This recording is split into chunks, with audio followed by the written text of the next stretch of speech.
Kumusta kayo? Alam nyo ba na ang isang military manual na isinulat 2,500 taon nang nakalipas ay pwedeng-pwede pa rin nating gamitin ngayon? Yan mismo ang aalamin natin, kung paano ang mga sinaunang taktika sa digmaan ay kayang-kayang baguhin ang modernong buhay natin. Medyo out there yung tanong, di ba? Paano naman makakatulong ang isang libro tungkol sa gera sa paghihingi mo ng promotion o sa pakikipag-usap sa landlord mo? Well, yan mismo ang sasagutin natin. Kasi ang karunungan ni Sun Tzu, hindi lang yan para sa mga general. Para rin yan sa'yo, sa akin, at sa mga laban na inaharap natin sa araw-araw. Okay, unahin muna natin to para malinaw.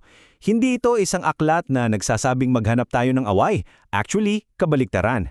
Ang pinaka-essence ng The Art of War ay kung paano mo gagamitin ang isip mo para makuha ang gusto mo sa pinakamadali, pinakamatalino at pinaka-peaceful na paraan. Sige, simulan na natin sa unang bahagi. Lahat ng magandang plano, mapakareer man yan o personal na project, nagsisimula sa iisang pundasyon. At ngayon, bubuksan natin kung ano-ano ba tong mga mahalagang elemento na to. Ayan, galing mismo kay Sun Tzu. Itong 5 salik o factors na to, ito yung pinaka-core, yung puso ng strategic planning niya. At makikita nyo kung gaano ito ka-applicable sa mga sarili nating battlefields sa buhay. So tingnan nyo to. Ang galing kung paano natin isasalin yung mga sinaunang salita sa mga bagay na naiintindihan natin. Yung moral law, yan yung why mo, yung mission mo. Yung heaven, yan yung timing. Yung earth, yan yung sitwasyon mo ngayon. Commander, well, ikaw yan. At method, yan yung plano mo. Isipin nyo to bilang checklist ninyo bago kayo gumawa ng anumang malaking desisyon. At ngayon, dumako na tayo sa pangalawang prinsipyo. At ito, sigurado akong narinig nyo na to. Yung konsepto ng panalo nang hindi man lang lumalaban. Ito yung ideya na ang pinakadakilang tagumpay ay yung hindi mo na kailangang gumastos ng energy sa away. So anong ibig sabihin nito? Ang goal dito ay hindi gumamit ng puwersa. Ang goal ay daigin ang hamon sa talino. It's about outsmarting, not overpowering. Nanalo ka na bago pa man magsimula yung aktwal na gulo. Ito, perfect example sa totoong buhay. Halimbawa, may meeting kayo. Imbes na pumasok ka doon at makipagdebate sa lahat, bakit hindi mo kausapin isa-isa yung mga kasama mo bago pa man mag-meeting? Para pagdating ng meeting, may kakampi ka na. Gets nyo? Yun ang estratehiya, hindi yung basta-basta na lang sasalang. Okay, at dyan na tayo papasok sa ating ikatlong mahalagang punto. Ang kahalagahan ng pag-alam sa iyong teritoryo. Ibig sabihin, kilalanin mo ang sarili mo at intindihin mo ang environment mo, sa karir man yan o sa negosyo. Ito na, sigurado akong ito yung pinakasikat na quote mula sa The Art of War.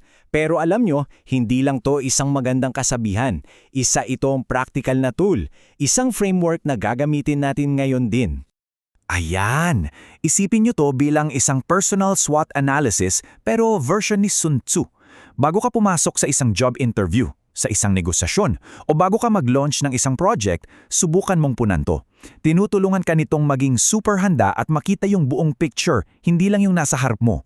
Okay, para sa ating ika-4 na punto, pag-usapan natin ang sining ng pag-angkop. Kasi, di ba, ang isang plano, simula lang yan. Ang tunay na sekreto sa tagumpay ay yung kakayahan mong mag-adjust, maging flexible, at baguhin ang tactics mo depende sa sitwasyon. Ang ganda ng analogy na to. Isipin nyo yung tubig, di ba? Umiikot yan sa mga bato, umagos, hindi yan tumitigil. Ganun din dapat tayo sa mga estratehiya natin.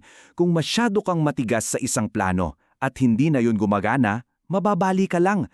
Ang susi ay ang umayon sa agos ng pangyayari. At itong tactic na to, wow! Hindi lang to para sa mga sundalo. Sa office, pwedeng ibig sabihin ito, ayusin mo yung problema na hindi pa alam ng boss mo na problema pala. O sa isang negosyasyon, mag-offer ka ng isang solusyon na hinding-hindi nila naisip. It's all about being creative and one step ahead. At para sa ating huling konsepto, ang ika-5, ang pag-iisip ng nagwagi. Para kay Sun Tzu, ang panalo ay hindi resulta ng isang away. Hindi, ang panalo ay resulta ng lahat ng paghahanda na ginawa mo bago pa man magsimula ang lahat. Grabe! Napakalakas ng ideyang to. Ang ibig sabihin nito, nananalo ka sa job interview dahil sa paghahanda mo, hindi sa mismong interview. Nananalo ka sa negosyasyon dahil sa research mo, hindi sa pag-upo mo sa mesa. Yung mismong laban, kumpirmasyon na lang yan ng panalo mo. So paano to gagawin? Ito, isang malinaw na checklist para magkaroon ng mindset ng isang panalo. Ang buong punto nito ay kontrolin mo lahat ng kaya mong kontrolin. Yung sarili mong paghahanda, yung sarili mong kahinaan, para pagdating ng panahon, imposible para sa'yo na matalo. At bilang pagtatapos-tapos, iiwan ko kayo sa tanong na ito. Isipin nyo ang isang malaking hamon sa buhay nyo ngayon, sa trabaho, sa pamilya, kahit saan. Gamit ang mga natutunan natin, ano ang magiging unang strategic move ninyo? Hindi bilang isang sundalo, kundi bilang isang napakatalinong strategist.